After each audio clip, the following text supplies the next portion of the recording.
Morning guys, I hope you guys will see about this, right? So our previous sessions, we see about the optical fiber, then we see the reflection and the glass fibers, right? So in which what are the parts we learn in the optical fiber? The optical fiber is a mode of transmission of information through the signal in the form of light, isn't it? And it works on the principle of total and reflection, isn't it? It works on the principle of total and reflection. Then we see that optical fiber consists of two important parts. One is the core and the other one is the cladding. The inner part of fiber is called as the core and the outer part of fiber is called as the cladding. And the optical fiber will be works on the principle of it will be transmitting the signal undergo the principle of a total internal reflection, isn't it? Isn't it? So then we see the acceptance angle, isn't it? So what is the acceptance angle? To ensure the core cladding interface. What is that? To ensure the core cladding interface, the light should be instead of particular angle. What is that? The light should be instead of particular angle. The angle is called as the acceptance angle, isn't it? From that we learn the acceptance angle IA is equal to sine inverse of root of n1 square minus n2 square n2 square minus n1 square by n3 square, isn't it? Isn't it? n1 square minus what is that? n1 square minus n2 square. What is that? n1 square minus n2 square by n3. Then we learn the numerical aperture, isn't it? The expression for the numerical aperture Na is equal to sine I3A, sine A into n3 into sine A is equal to root of n1 square minus n2 square. Isn't it? So what are the part we learn in optical fiber? The optical fiber is the mode of transmission of information in the form of signal through the form of transmitting the signal in the form of light, isn't it? Transmitting the information in the form of signal in the form of light. It works on the principle of total reflections, and it having two major parts. One is the core and another is the cladding. The inner part of the optical fiber is called as the core, and the outer part of the fiber is called as the cladding. From that we learn acceptance angle and numerical aperture, and also the acceptance cone, isn't it? What is the numerical acceptance angle? The acceptance angle to ensure the core cladding interface. What is that? To ensure the core cladding interface, the light should be instead of a particular angle. What is that? The light should be instead of a particular angle at the fiber. The angle is called as the acceptance angle. So IA is equal to sine inverse of root of n1 square minus n2 square by n3. From the expression for the numerical aperture, Na is equal to sine IA into n3 is equal to root of n1 square minus n2 square. Afterwards, we see that the reflection of a glass slab is right. From this reflection of a glass slab, we find the relative displacement. What is that? We find the lateral displacement L is equal to what is that? We find the lateral displacement L is equal to 2 T into sine of I minus R by cos R. We learn sine of I minus R by cos R. So the lateral displacement will be directly proportional to the thickness of the glass slab, isn't it? The lateral displacement will be directly proportional to the thickness of a glass slab. So these are the part we see in the previous sessions, friends. In the today's sessions we are going to see the refractions at a single spherical surface. So for this much we learn reflection at a plane surface, isn't it? This much we learn the refraction at the plane surface, and today's sessions we are going to see about the refraction at a single spherical surface. Okay, so the refraction of the spherical surface, what is that? The refraction of the spherical surface will be separated by the two transparent media. Okay, what is that? The refraction of the spherical surface will be separated by the two spherical surfaces. The refractions will take place at the spherical surface between two transparent media. Okay, in which the law of refractions, what is that? The law of refractions will be good at every point on a spherical surface. Okay, so what's the first point? The refraction, because this much. Till the previous sessions we learned the refractions at a plane surface only we learned. Then today's sessions we are going to see about the refraction at the single spherical surface. So the refraction will be take place at the spherical surface will be separated by two transparent media. Okay. So the law of refraction will be good at hold at every point on a single spherical surface. Okay. So what is law of refraction? What is law of refraction? The incident ray, the refracted ray, normal the point of incidence of coplanar. The second point, what is second point? The ratio of angle of incidence to the angle of refraction is equal to the sine of refractive index of a second medium to the refractive index of a first medium. That's called as a Snell's law, in which assuming the spherical surface we separated the two medium n1 and n2. Okay, here we try tangent. Okay, the normal at the point of incidence at any point on the spherical surface. What is the normal at any point on because we are assuming a point. The normal ray at the point of incidence at any point of a spherical surface is perpendicular to the tangent to the line. It's perpendicular to the tangent to the line. Okay, and it will be passing towards the normal ray will be passing towards the center of curvature. So assuming this will be center of curvature, this will be a principal axis or the pole of curve. Okay, so we assuming a point here. Assuming a point here. The point will be point of incidence. Okay, the assuming a point will be the point of incidence. So the normal ray at the point of incidence is perpendicular to the tangent to the spherical surface, and the normal ray will be passing towards the center of curvature. The normal ray will be passing towards the center of curvature. Okay, so for this session we are going to learn the refraction of the single spherical surface. So the refraction takes place in the spherical surface will be separated by the two transparent media. Okay, and this the law of refraction will be good. The law of refraction will be good at every point on a single spherical surface. Okay, the law of refraction will be good on every point on a single spherical surface, and the normal at the point of incidence will be perpendicular to the tangent of the spherical surface, and the normal ray will be passing towards the center of curvature. So the study of refraction of the single spherical surface is give you a way to understand the thin lens, because for a thin lens having one or more spherical surfaces. So the study of refraction of the spherical surface which gives the good point or which gives the way to understand the thin lens whether they having one or more spherical surface. While you are studying the refraction of the spherical surface, you are assuming a 2 point. Okay, first point, the incident light. What is that? The incident light should be monochromatic. What is that? The incident should be monochromatic. Okay, the incident should be monochromatic. The second point, the incident ray always moving close to the principal axis, para-axis. The incident ray will be always moving. The incident ray will be very close to the principal axis or para-axis. So when we are studying the refraction, you should be assuming two conditions. First condition, the incident ray should be monochromatic. The second one, the incident ray will be close to the principal axis. The incident ray should be close to the principal axis. Okay. So this will be introduction part. So what's the part? You see the refraction take place at the spherical surface, which is separated by the two transparent media. Okay, in which the normal ray at the point of incidence is perpendicular to the tangent. Okay, at every point, whatever point we take, then the normal ray will be always passed towards the center of curvature. The normal ray will be always passed towards the center of curvature. Then why we are learning refraction of spherical surface means it gives a way to understanding a thin lens, because they are having a one or more spherical surface. They are having one or more spherical surface.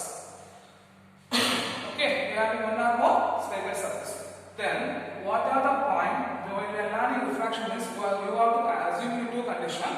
The first condition, the incident should be monochromatic. The second condition, the incident ray moving very close to the principal axis. Okay, now we are going to learn the sign convention. Okay, because it will be important here. The sign conventions already we know that, isn't it? So, assuming this will be a spherical surface. Okay, this will be a spherical surface which separated the two transparent media. Okay, in which this will be a center of curvature, this will be a pole of curve. Okay, if object will be placed here, what is that? If the object will be placed here and the image will be formed here, okay, image will be formed here. Okay, just assuming object is there, image will be formed here. Okay, then what are the sign conventions you take as a? If the object distance measured left to the polar mirror means it will be considered as a -u. Then the image distance right to the polar mirror means it will be considered as a +v. Okay, in case if object is placed perpendicularly above the principal axis means it considered as a positive edge.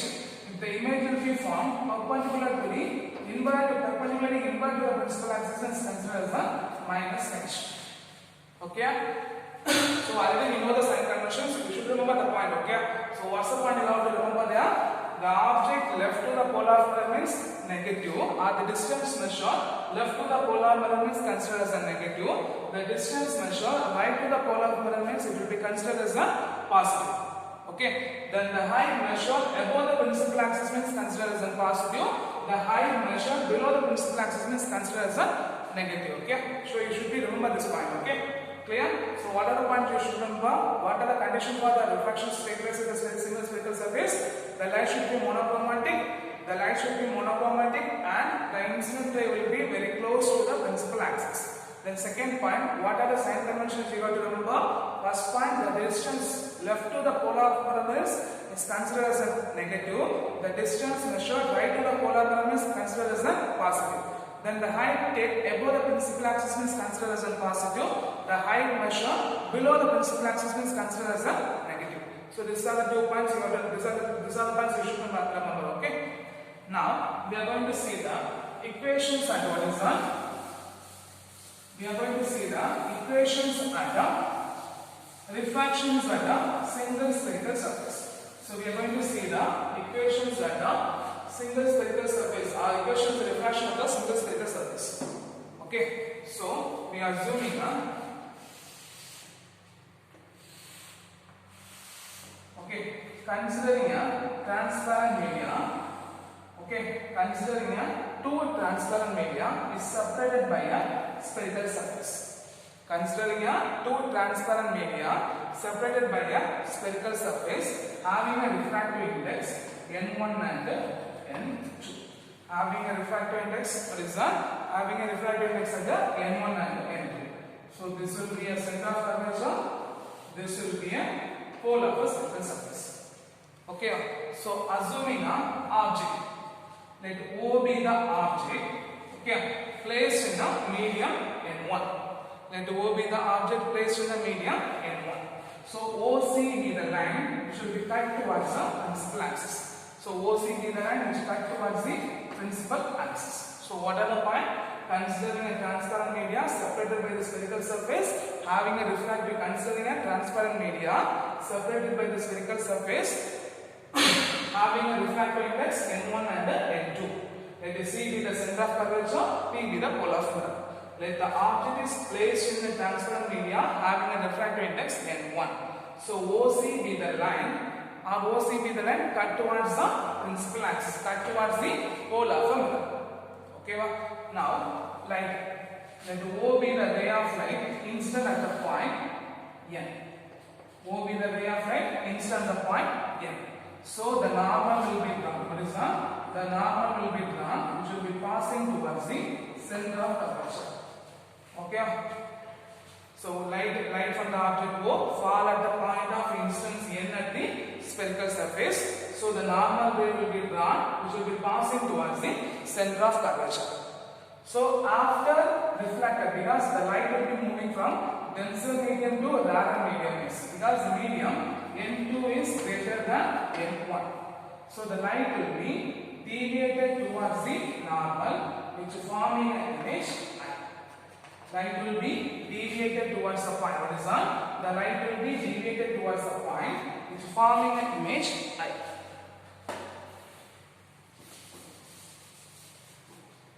So here,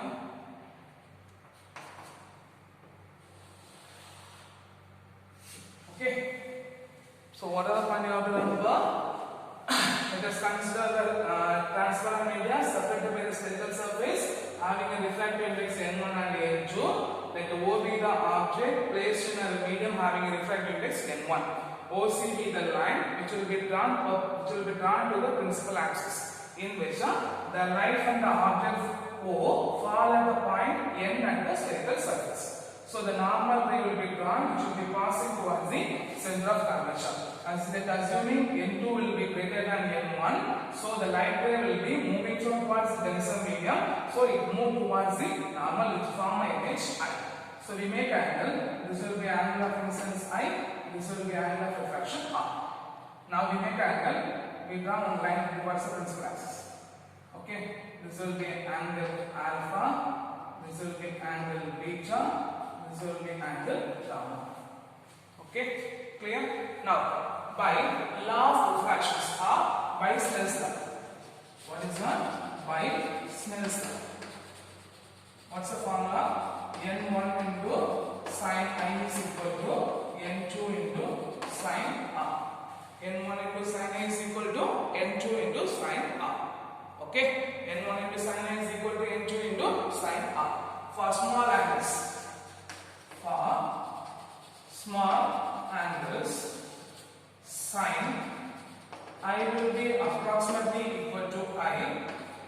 Sin R will be approximately equal to R. Sin I will be approximately equal to I. Sin R will be approximately equal to R. So if the substitute is what we get, N1 into I is equal to N2 into R. This will be equation number 1. This will be equation number 1. Then, here, what are the angles are there? NOP will be alpha, NCP will be beta, then NIC will be gamma. Isn't it? So just write the angles. Angle NOP is equal to alpha. The next angle NCP. Angle NCP is equal to beta. The next angle NIP. Okay, NIP is equal to gamma. Okay, NIP is equal to gamma. Clear? Clear. Now, from this angle, we are going to find the value of tan alpha. So, tan alpha is equal to, what's the value of tan alpha? Opposite side by adjacent side. So, what we get? Pn by Po. Okay, then you write the angle of tan beta. Tan beta, what we get? Angle is the opposite side by adjacent side. So Pn by Pc. Pn by Pc. The next one is the tan gamma is equal to. What is that? Tan gamma is equal to. What's the angle? Angle is the opposite side by adjacent side. So Pn by Pi. Right? Pn by Pi. Similarly, also here right for small angles. For small angles, because angle will be very small, tan alpha will be approximately equal to alpha, tan beta will be approximately equal to beta, tan gamma will be approximately equal to gamma. Okay, for small angle, tan alpha will be approximately equal to alpha, tan beta will be approximately equal to beta, tan gamma will be approximately equal to gamma. So if the substitute expression is what we get, alpha is equal to Pn by Po. Okay, then beta is equal to Pn by Pc. Then gamma is equal to Pn by Pi. Okay, clear? Then we are making a triangles. What are the triangles? Angle NOC. First triangle, second triangle NIC. Okay, from the triangle of, this is the important point, from the triangle of NOC, the angle NOC, the angle of instance I is equal to alpha plus beta. That is the angle of instance I is equal to alpha plus beta. Okay, then from the triangle of CNI against NIC. Okay, then from the triangle of NIC or CNI. Okay, what we get? Refraction is beta is equal to R plus gamma. Beta is equal to R plus gamma. So what we get? Beta is equal to R plus gamma. From this expression, R is equal to beta minus gamma. Okay, so substituting equation number 2 and 3 in equation number 1. So substituting 2 and 3 in equation number 1. Okay.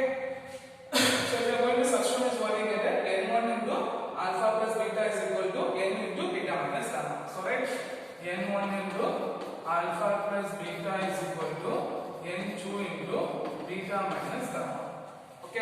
multiply the term. N1 alpha plus N1 beta is equal to N2 beta minus N2 gamma. Okay, so here we are going to rearrange the term. Okay, what is now? We are going to rearrange the term. So N2 will be moved to here, N1 will be moved there. Okay, so what is the equation? N1 into alpha plus N2 into gamma is equal to N2 into beta minus N1 into beta. Okay, clear? Clear? From this expression, N1 into alpha plus N2 into gamma is equal to N2 minus N1 into beta. Clear? So here we are going to substitute the value of alpha, beta and gamma in this expression. We are going to substitute the value of alpha, beta, gamma in this expression means what you get? N1 into Pn by Po plus N2 into gamma value Pn by Pi is equal to N2 minus N1 into beta value Pn by Pc. Okay, both from this expression, guys, from this expression, what's the term is the common term? Pn will be common, so if you neglect it means what you get? N1 by Po plus N2 by Pi is equal to N2 minus N1 by Pc. N1 by Po plus N2 by Pi is equal to N2 minus N1 by Pc. Then we are going to the measures distance from pole to the object, left to the pole horizontal. It should be measured by minus u. Then from pole to the image distance, it should be measured by positive d. Okay. Then from the center of curvature to the pole of mirror, that will be radius r.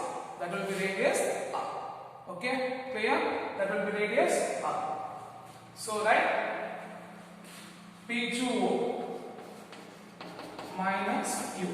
P2O is equal to minus u. Then P2I is equal to positive b. Then PC is equal to what is that? PC is equal to radius of curvature r. PC is equal to radius of curvature r.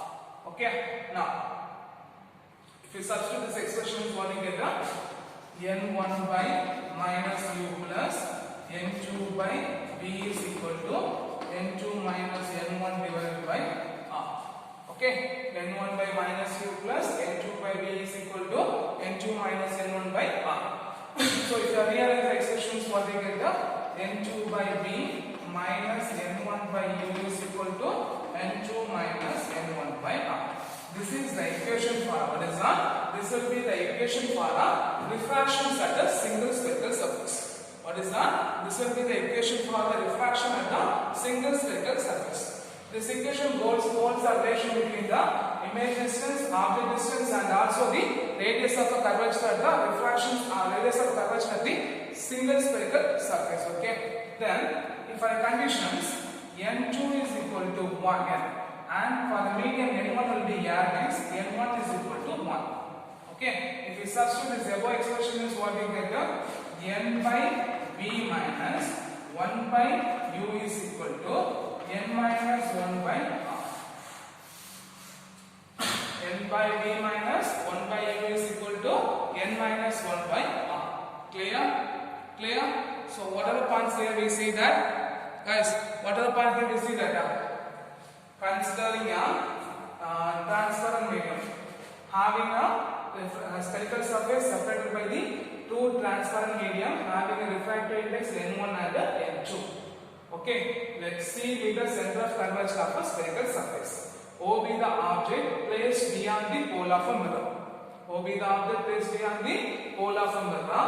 Okay, so the light from the object fall at the point of n at the spherical mirror. So the normal line will be drawn at the point of n since n, which will be passing towards the center of curvature C. So after refractions, the light move from denser medium, so it moved towards the normal, which will form an image I. Okay. Now, if the real and we know the Snell's law, n1 into sin n is equal to n2 into sin r. From that, for small n, the sin r will be approximately equal to I. sin r will be approximately equal to r. So if you substitute means n1 into I is equal to n2 into r. Okay, then we make an angle. So whatever make an angle will be there. For an angle n, OP will be alpha, n CP will be beta, n IP will be gamma. Okay, from this angle we find the value of tan alpha. For this angle, tan alpha is equal to opposite side by adjacent. For this angle, opposite side by adjacent. For angle, opposite side by adjacent. So what we get now? Tan alpha is equal to Pn by Po. Tan beta is equal to Pn by Pc. Tan gamma is equal to Pn by Pi. So for a small angle, tan alpha will be approximately equal to alpha. Tan beta will be approximately equal to beta. Tan gamma will be approximately equal to gamma. So from this value, alpha is equal to Pn by Po, beta is equal to Pn by Pc, gamma is equal to Pn by Pn. Okay, clear? So from the triangle of NOC, what is done? From a triangle of NOC, from the triangle of NOC, the instance angle I is equal to alpha plus beta. From the angle of NIC, otherwise INC, the R is equal to beta plus gamma. Okay. Beta is equal to R plus gamma. From this expression, R is equal to beta minus gamma. So we are substituting equation number 2 and 3 in equation number 1. So if we substitute means what we get now, n1 into alpha plus beta is equal to n2 into beta minus gamma. So multiply by the terms, n1 into alpha plus n1 into beta is equal to n2 into beta minus n2 into gamma. Okay, clear? Clear? Then we rearrange that. So n1 into alpha plus n2 into gamma is equal to n2 into beta minus n1 into beta. Okay, from this expression, n1 into alpha plus n2 into gamma is equal to n2 minus n1. Beta is a common term, n2 minus n1 into beta. Then we substitute the value of alpha, beta, gamma in this expression. We neglect the common term. So what are the common terms should be neglected? Pn will be neglected. So what we get? n1 by Po plus n2 by Pi by n2 minus n1 by Pc. Now we are going to measure the distance. If the distance measured from left to the polar is negative, so pole to the object will be minus of u. Then pole to the image will be plus of v. Then pole to the center of curvature will be radius of curvature r. So PO is equal to minus u, PA is equal to positive v, PC is equal to r. So we substitute there. We arrange them n2 by b minus n1 by u is equal to n2 minus n1 by r. So this equation hold the good relations between the image distance, object distance and the radius of curvature. Radius of curvature. Okay. Then if a medium, if the first medium will be A's, n1 is equal to 1, n2 is equal to 1. Then if you substitute the n by b minus 1 by u is equal to n minus 1 by r. So this will be the equations of the single spherical surface. Okay, clear?